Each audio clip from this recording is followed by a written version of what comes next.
The Holy Bible, New Testament, New International Version.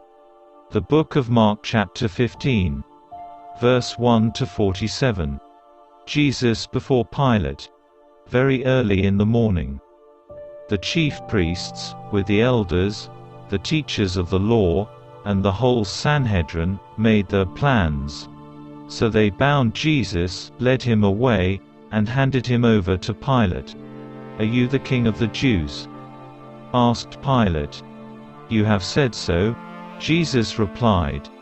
The chief priests accused him of many things. So again Pilate asked him, "Aren't you going to answer? See how many things they are accusing you of." But Jesus still made no reply, and Pilate was amazed. Now it was the custom at the festival to release a prisoner, whom the people requested. A man called Barabbas was in prison with the insurrectionists, who had committed murder in the uprising. The crowd came up, and asked Pilate to do for them what he usually did. "Do you want me to release to you the King of the Jews?" asked Pilate, knowing it was out of self-interest that the chief priests had handed Jesus over to him. But the chief priests stirred up the crowd to have Pilate release Barabbas instead. "What shall I do, then, with the one you call the King of the Jews?" Pilate asked them. "Crucify him." They shouted. "Why? What crime has he committed?" asked Pilate.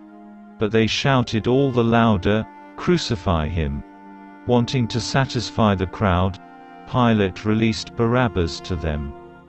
He had Jesus flogged, and handed him over to be crucified. The soldiers mocked Jesus.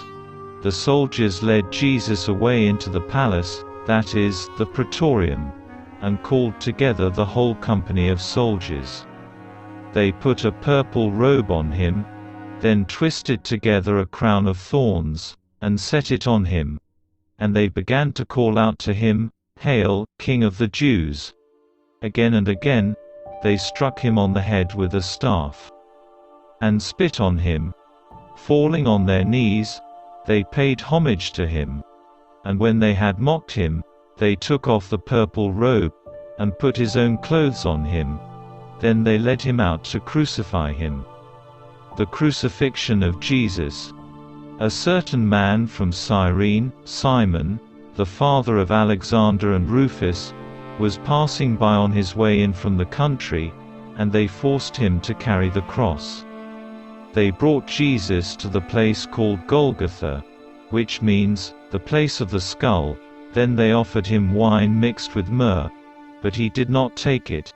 And they crucified him, dividing up his clothes.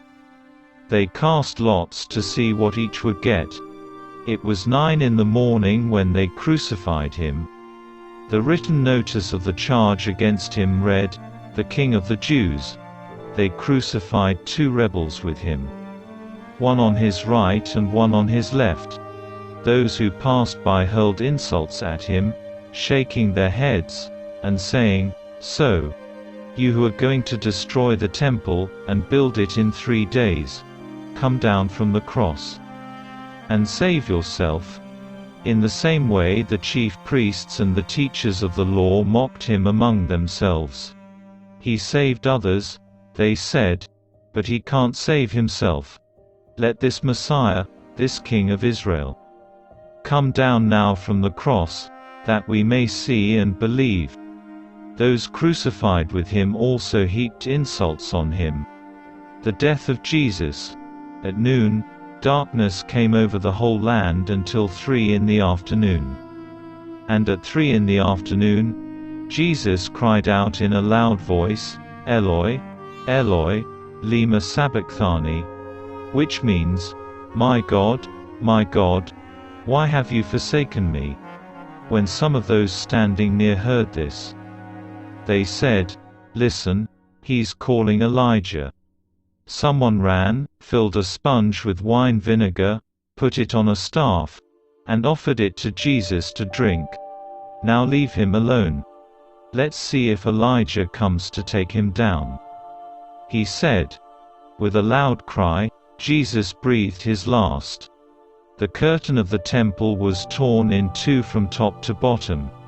And when the centurion, who stood there in front of Jesus, saw how he died, he said, "Surely this man was the Son of God." Some women were watching from a distance.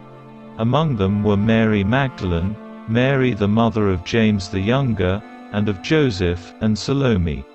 In Galilee these women had followed him and cared for his needs. Many other women, who had come up with him to Jerusalem, were also there. The burial of Jesus. It was Preparation Day. That is, the day before the Sabbath.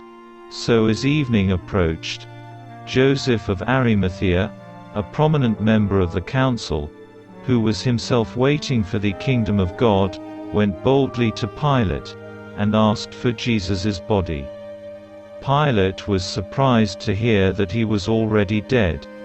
Summoning the centurion, he asked him if Jesus had already died. When he learned from the centurion that it was so, he gave the body to Joseph. So Joseph bought some linen cloth, took down the body, wrapped it in the linen, and placed it in a tomb cut out of rock. Then he rolled a stone against the entrance of the tomb. Mary Magdalene and Mary the mother of Joseph saw where he was laid.